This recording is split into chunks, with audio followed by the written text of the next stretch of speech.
Kwa hivyo sikue kwa Mungu na uendelee kulia, hapana. Hiyo kilio ifike mwisho huu mwaka kuanzia leo. Bwana Yesu asifiwe. Ukatae kama ni magonjwa yamekuandama huu mwaka, yafike mwisho kuanzia leo. Bwana Yesu asifiwe. Ukaanze maisha mapya ndani ya Kristo. Kama ni kazi yako ilikuwa imeisha, Mungu akufungulie kazi nyingine mpya ambayo utaanza kuona baraka juu yake. Bwana Yesu asifiwe. Hayo ndio nataka uyaombe siku hii ya leo. Bwana Yesu asifiwe.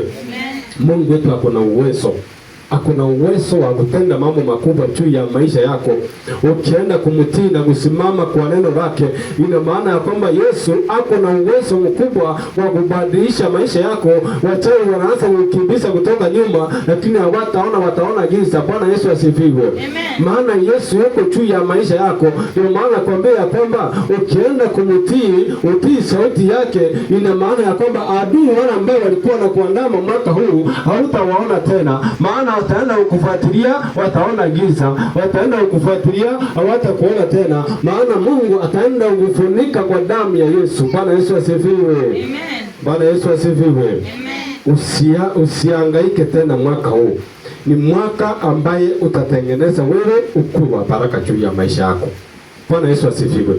Na wengine tunasema ya kwamba huu ni mwaka wangu, lakini hatuutengenezi. Huu mwaka uko na uwezo wa kuutengeneza ukue mwaka wako wa baraka.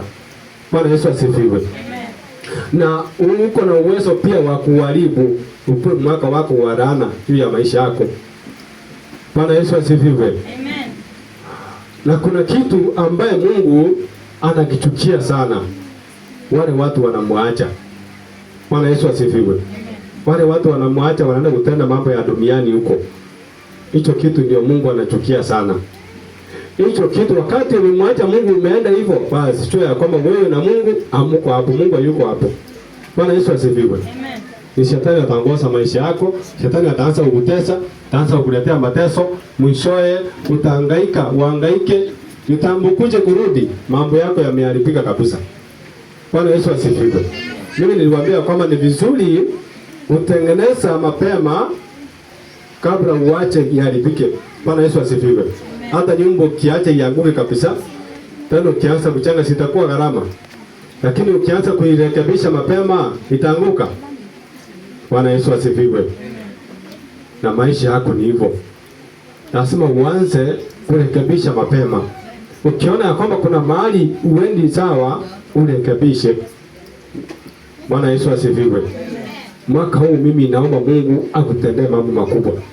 Mungu akusongeze kiwango kingine. Usikue mahali ulikuwa. Kila mmoja wetu tusonge kiwango kingine. Usonge kiwango cha imani, usonge kiwango cha baraka, usonge kiwango kile cha uchumi yako. Bwana Yesu asifiwe. Kila kitu kisonge mbele. Usirudi nyuma mwaka huu. Kila kitu kisonge mbele. Mahali ulikuwa nafanya kidogo, ufanye zaidi. Bwana Yesu asifiwe. Maana Mungu wetu yuko pamoja na wewe.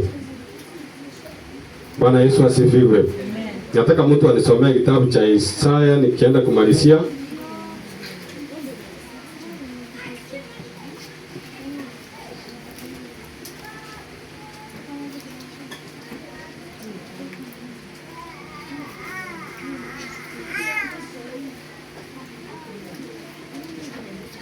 Nataka unisomee kitabu cha Isaya. Umefika hapo?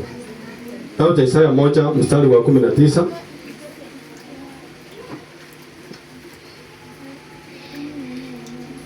Basi kwa uwezo wa Bwana nitasoma. Kitabu ni Isaya 1 mstari wake wa 19 inasema, mkiwa tayari kunitii, mtakula mazao mema ya nchi. Lakini mkikaidi na kuniasi, mtaangamizwa kwa upanga.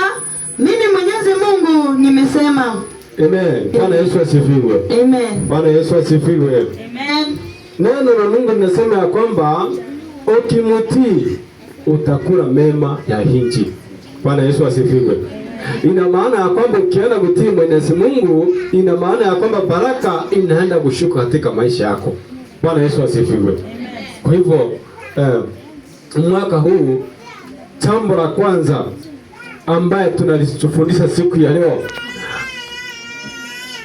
kuna maagizo ambaye nakuletea siku ya leo ambaye Mungu ameyasema. Jambo la kwanza, lazima usikilize sauti ya Mwenyezi Mungu. Bwana Yesu asifiwe. Lazima usikilize sauti ya Mwenyezi Mungu. Wengine tunakaidi. Bwana Yesu asifiwe. Wengine tunakaidi. Na ukiona ukikaidi sauti ya Mwenyezi Mungu, ina maana kwamba hutafanikiwa.